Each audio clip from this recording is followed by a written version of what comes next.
Iskreno upam, da. In v to tudi verjamem. Aha, no, ker se je zdelo, da je nekaj dvoma v vaših besedah. Gospod Vrtovec. Iskreno verjamem, da to ne bo. Zaradi tega, ker ta zakon ima kar nekaj členov, ki posegajo v svobodo govora, v to, da ima Ministrstvo za kulturo potem vse možnosti, da skoraj prepoveže nek medij. Se pravi, zakon ni dobro nameren v tem demokratičnem smislu, kajti vse se začne in konča, veste, pri tem, ko se nekoga kaznuje, ali pa nek medij kaznuje, ker naredi nek zapis in potem kdo bo to presojal. Presojal bodo seveda uslužbenci na ministrstvu o tem, kaj je prav, kaj ni prav.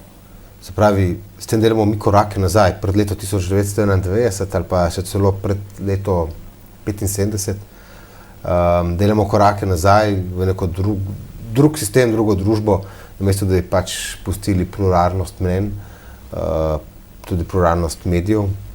Ne pa pozorim, tudi številni strokovnjaki,